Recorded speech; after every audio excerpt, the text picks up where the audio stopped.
Today, if something happened like, oh, the angels visiting the shepherds, if we were in on that, I wonder how people would react.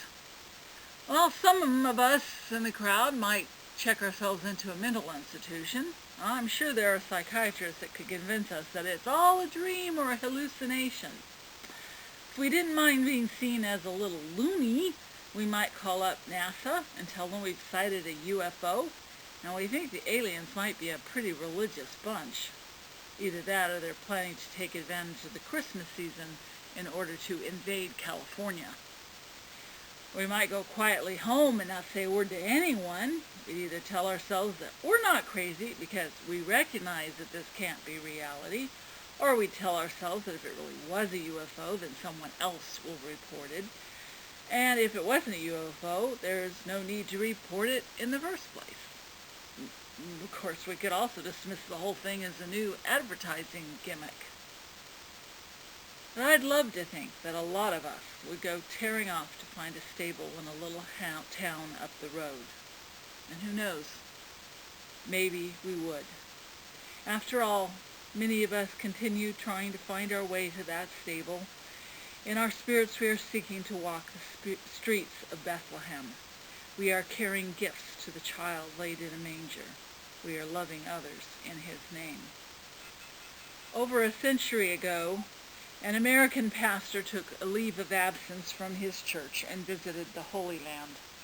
Phillips Brooks was in Bethlehem for Christmas, and the experience would inspire the Christmas carol, O Little Town of Bethlehem.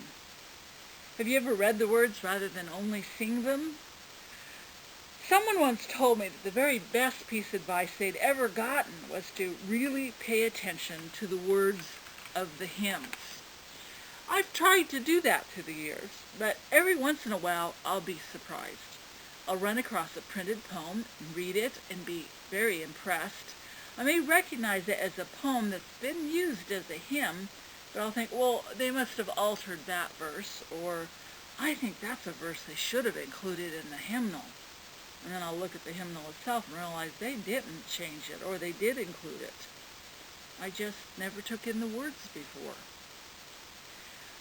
But there is a phrase in O Little Town of Bethlehem that's always caught my attention, even in childhood, and that's the hopes and fears of all the years are met in thee tonight.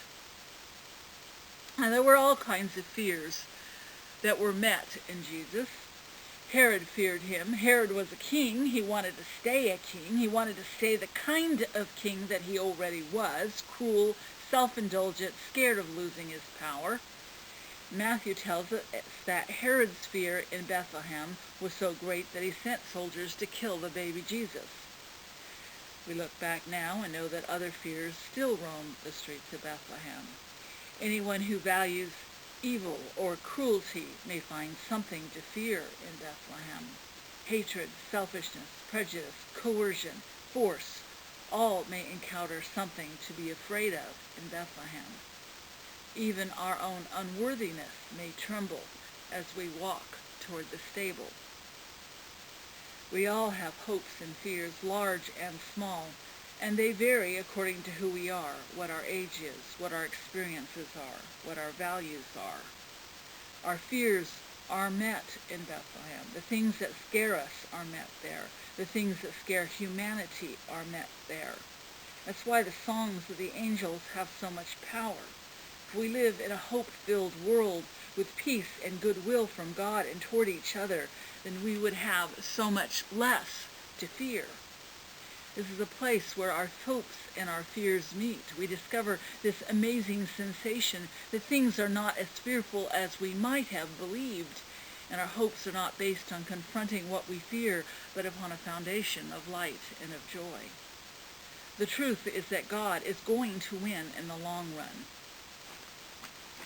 God has given us freedom to choose, and humans have often chosen fearful things, but God is stronger than those choices, and God is stronger than our fears. God is even more powerful than our hopes. You know, I think one of the most fearful things are that we encounter in Bethlehem?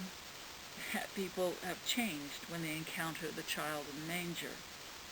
Now, that isn't just a spiritual opinion. It's not a sentimental supposition. That's a historical fact. It's happened in every generation since he was born. We can say with confidence, all that is wrong in the world, beware. King Herods of the world, beware. You will not last.